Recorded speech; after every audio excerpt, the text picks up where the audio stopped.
All right. Is it good? Yeah.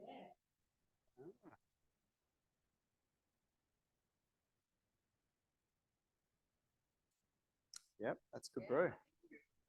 Yeah, it's not too sweet. It's got a.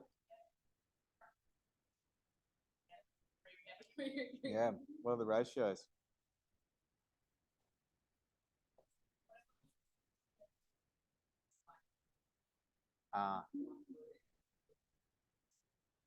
Right.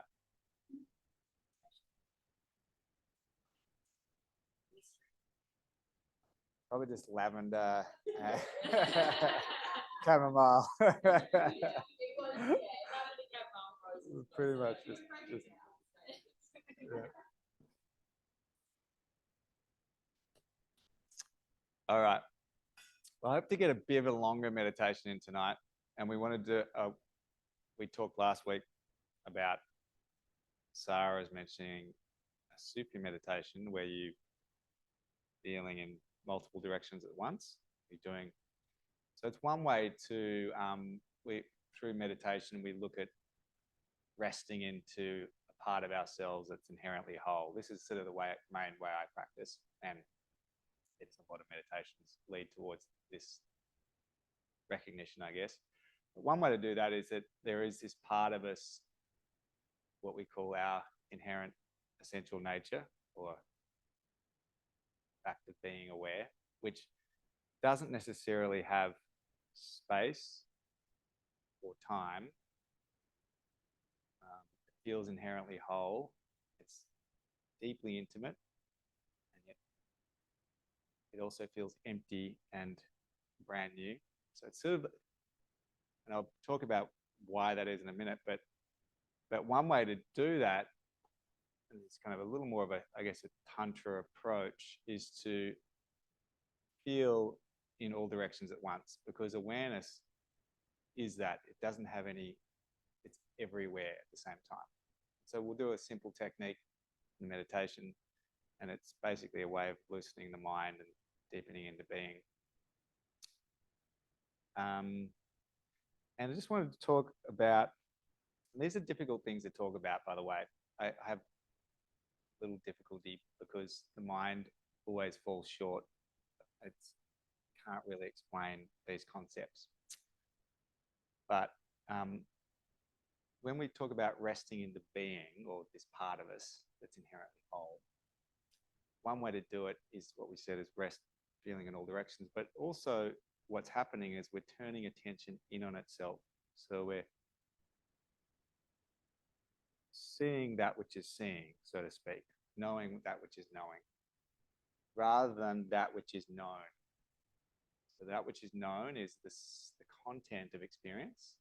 Content of experience includes all perceptions and thoughts, for example, or emotions are also a feeling. But for that which is known, for it to be known, there needs to be a knower and that which is known, and the distance between the two. So there's the subject or the seer, the knower, and then there's the object, that which is known. So there's me, and then there's you. Or there's me, and then there's a feeling in the body, and I'm knowing a feeling. Or there's a thought pattern, and there's me, and thought pattern, which is being known. Does that make sense? So there's a bit of distance between that which knows and that which is known. But for that which knows to know itself, there is no distance between the knower and the known. And therefore, it can't be known. Therefore, it can be known, but it's not known. That which in resting is the knowing, it shows up as nothing. When we abide as being, when we rest into being, or when we feel in all directions, there's a nothingness there. Because nothing, not in terms of its presence, but it's no thing. It's not something that's experienced as a sensation or a object, so to speak. And yet it's inherently always present, always here. It's nothing. But this is where it's interesting. If each of us do that, turn attention back into that which knows, we all come to the same nothing. And it's not the same nothing as in my nothing and Rachel's nothing. It's just this presence of nothingness that is the same. It's not separate. In fact, anything, any being, it's the nature of everyone. And if anything could do the same thing, if this cup could turn attention back in on itself, it would know itself as this. If a fish would do the same thing, it's the same thing. The isness of everything. And so therefore, even though we experience ourselves as nothing, this nothing is that with that. So from the perspective of me turning attention back, I experience myself as nothing. And all of us experience ourselves as nothing, but this nothing in the context of the world is everything. Therefore, this nothing is also everything, because everything is this nothing. So therefore, when we feel into the nothing, we also feel the everything. We feel this sense of no me, no you, just isness, just. And that's where the yogis talk about this sense of non-duality, or oneness is not really. Do you know what I mean? So it's just. And the other thing that's interesting is that when we're resting into this nothing, because what we typically do is we see the world through the lens of a me, and I'm here seeing the world, and I'm separate from you, and I'm separate from this cup, and I know my feelings. That's how we work, and that's not a bad thing. It's just the nature of human experience, is to have a separate self, so to speak, seeing the world through that lens of separation.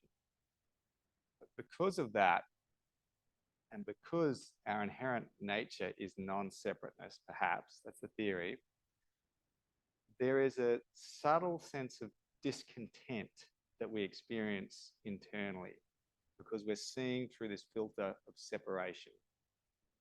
So there's a subtle, something's not right, discontent when we see the world through this lens of separation. And also, when we're seeing the sense of other the whole time, other feelings, other thoughts, something that's separate, different, other from me, it arises as sort of like almost like a conflict or a disharmony that appears out there. That's sort of my experience of it. There can be, I'm not saying this is a subtle thing, but it can be more gross, a disharmony we can see pretty obviously around in the world. It seems that way. But because of that subtle sense of discontent and this in the inner experience and the disharmony in the outer experience, when we abide as being and through this practice, the sense of separate self can dissolve and we're resting into this nothingness.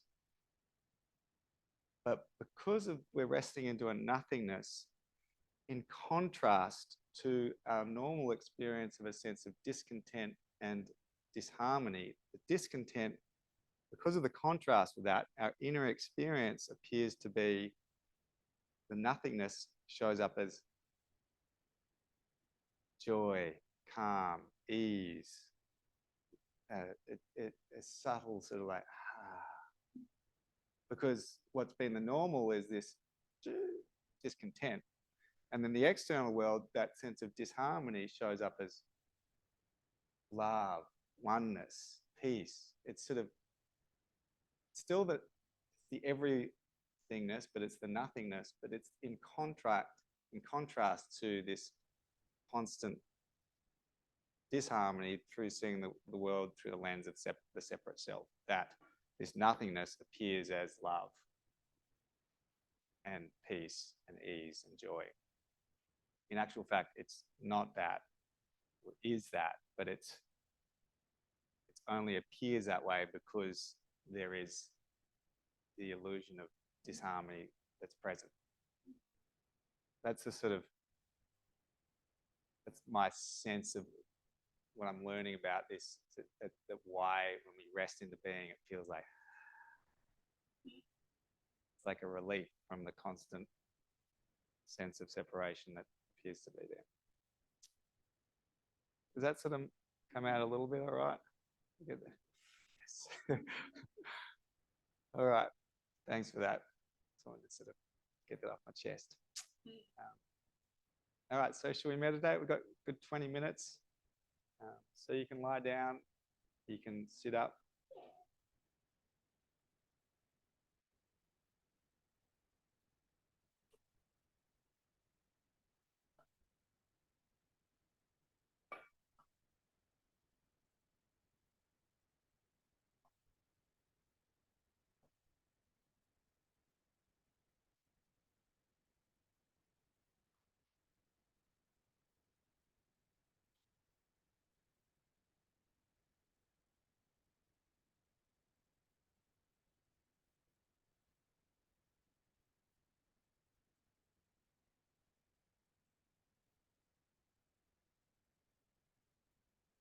As we're settling in,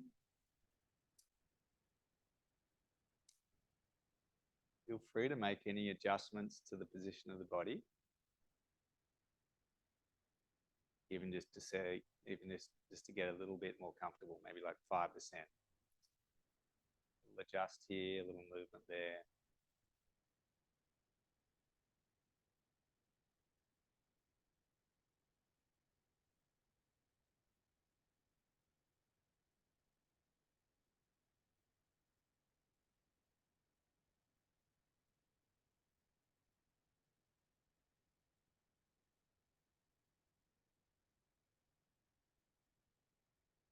As you're settling in,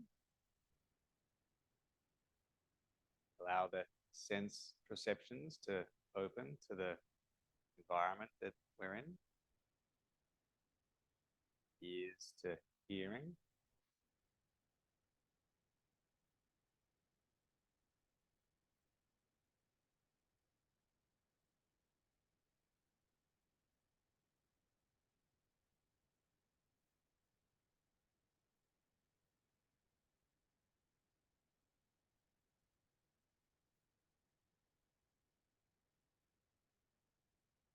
Eyes to seeing, with the eyes closed. Well, they may be open.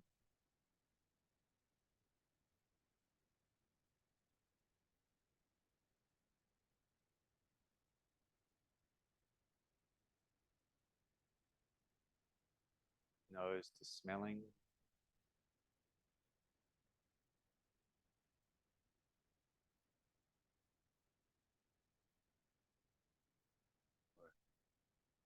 Neutrality of scent, whatever is being perceived by the nostrils.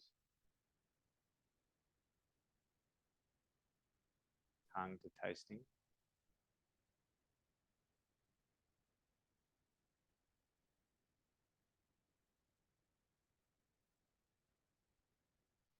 Body to sensation, sensing, feeling.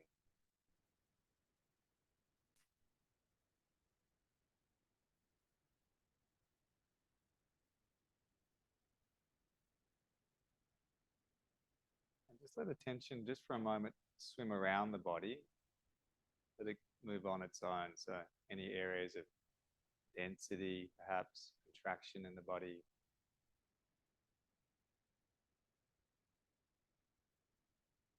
Other areas of softness.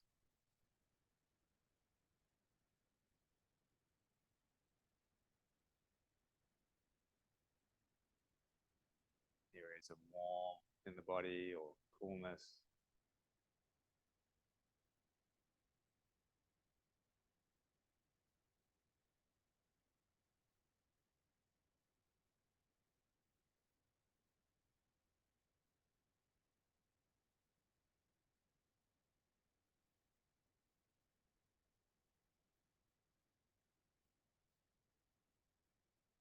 set this moment free to be as it is. So take a couple of moments to, you could say, set attention free.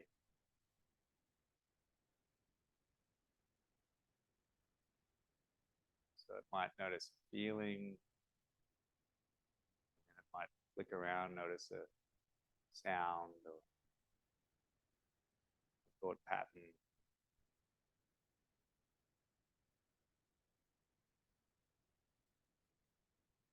In a manner of speaking, we're setting attention free to do what it does. And notice, if you would, the nature of attention, how it moves or is more steady.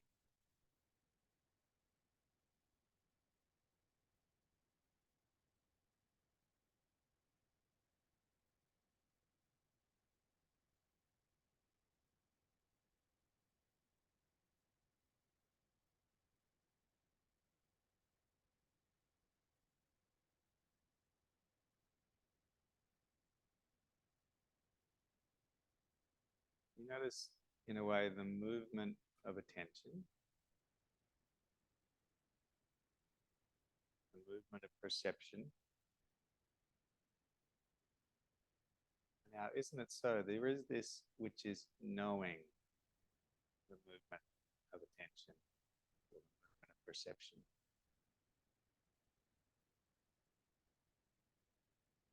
There's that which is known, objects of experience. Therefore, there must be a knower, the subject, so to speak.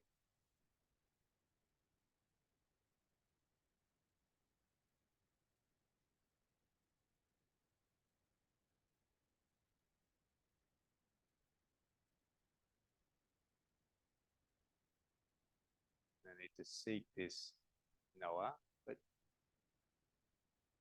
without influencing the content of experience or that which is known.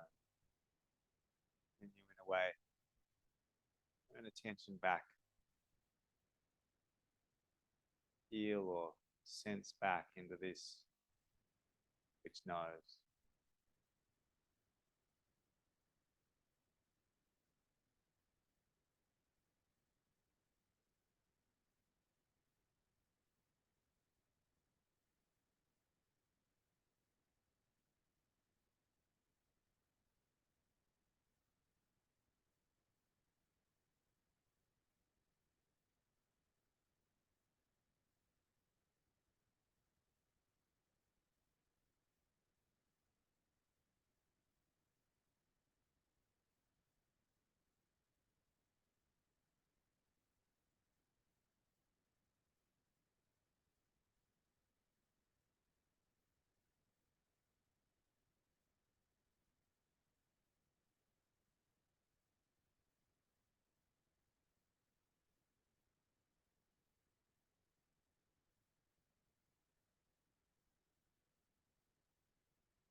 In a way, is it's like a blind spot,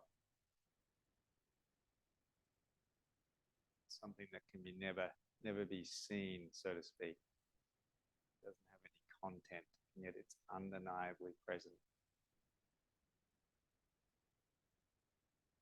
All that's required is to relax, to focus on the content of experience,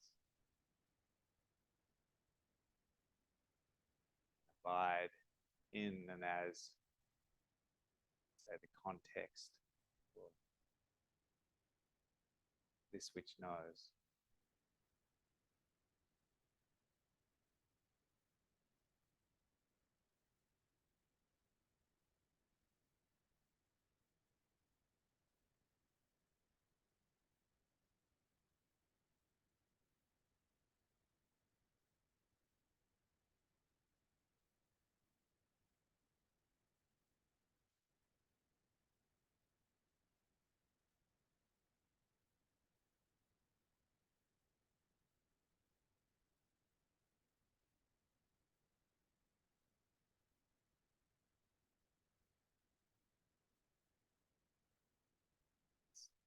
turning back of attention, resting as, abiding as.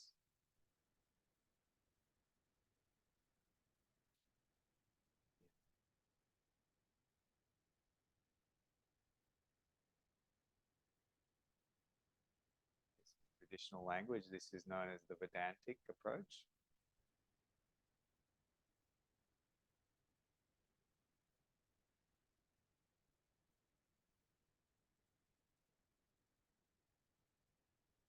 Saying, pulling back and saying, who am I?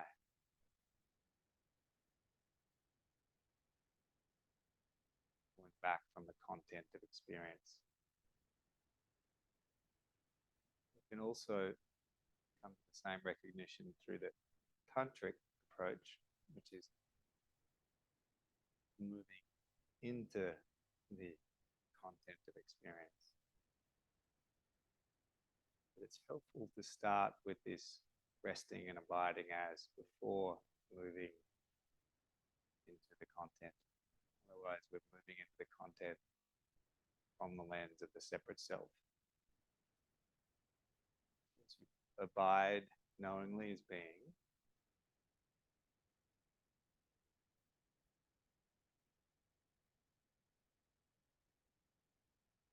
turn attention now to the feeling of the body.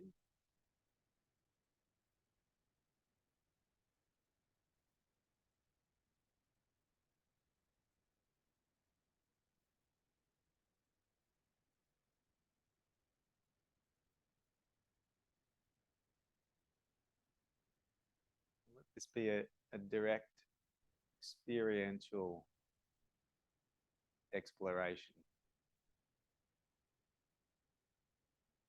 Notice the feeling of the body. And if you were to divide the body in two, so we have left side and right side of the body.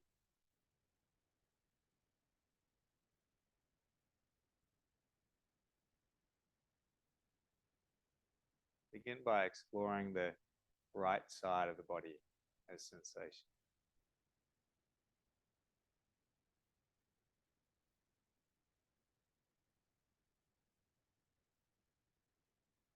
Let go of the visual image in the mind of the body, as in the shape of the body, and just stay with the direct somatic experience of the body, just the sensation.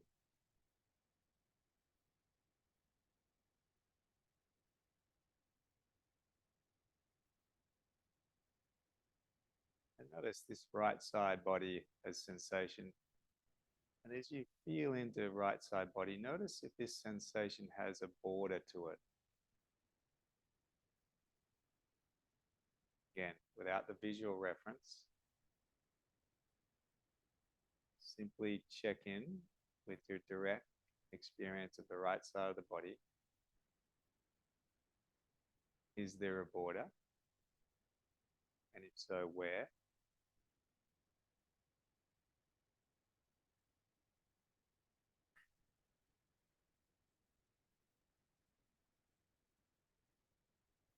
Might notice that it tends to spill out into the side. It's like permeable, so clearly defined. As you feel the right side body, as you can feel out into the right side, beyond the body, so to speak.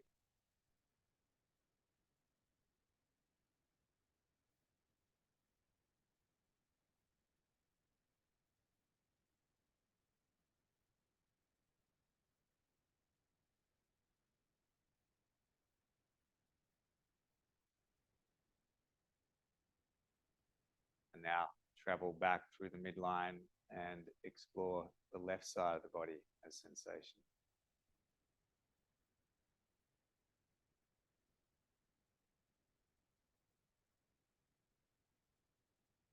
Be precise with this. Just feeling, just sensing left side body.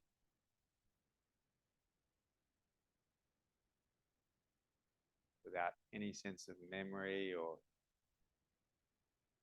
any image in the mind, just your direct here and now experience. Explore the borders of the left side body.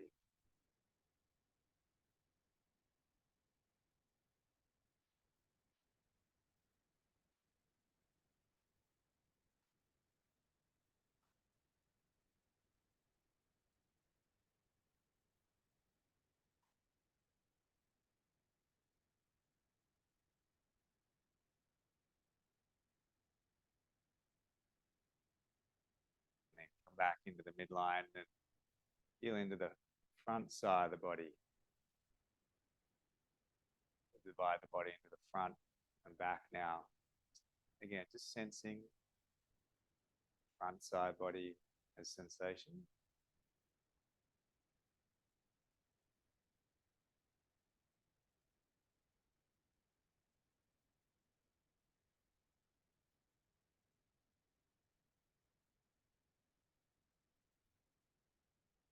Notice if there is a boundary or a border to the front of the body.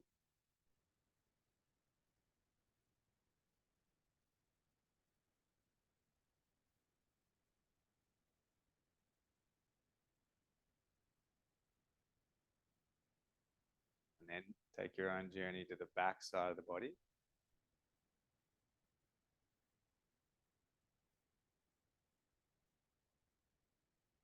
Be very particular, very precise. Just your direct experience.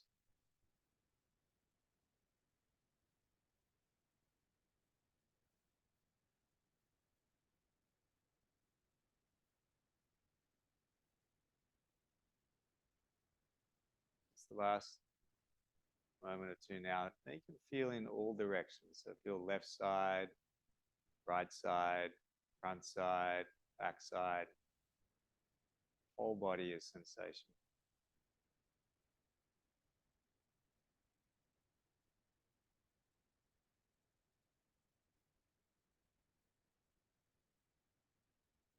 As you feel the whole body, explore in all directions. So out to the front of the body, to the left, to the right, behind, above, below.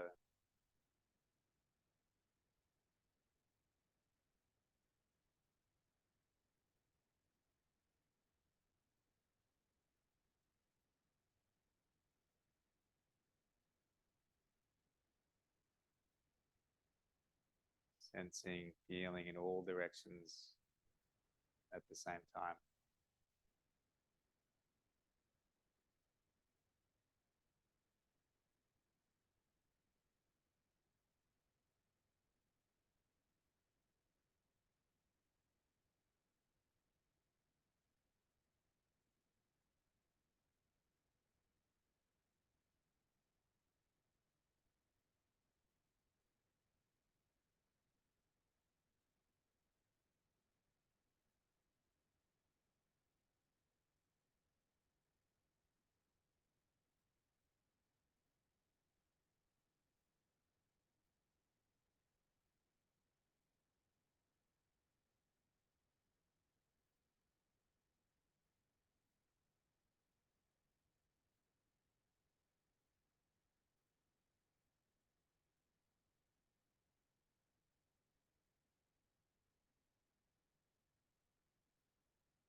Feel into this open presence. chime the bell and might listen to the sound arising in this formless, spacious presence. You kind of use the bell to like follow it into its stillness at the end of the chime.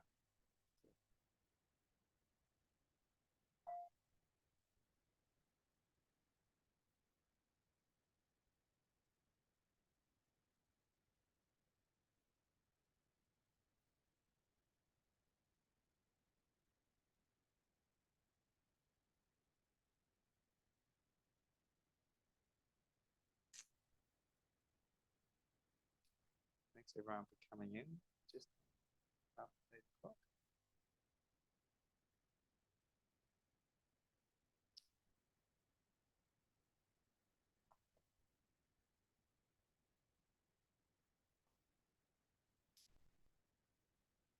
Ah,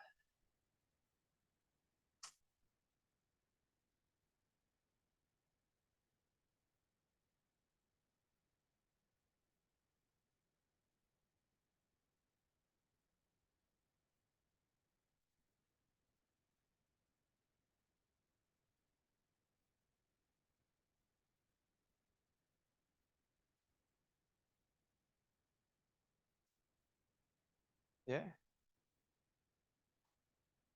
Mm. Ah, nice. All right. Thanks everyone for coming in. Thanks, Beck. Nice to see you.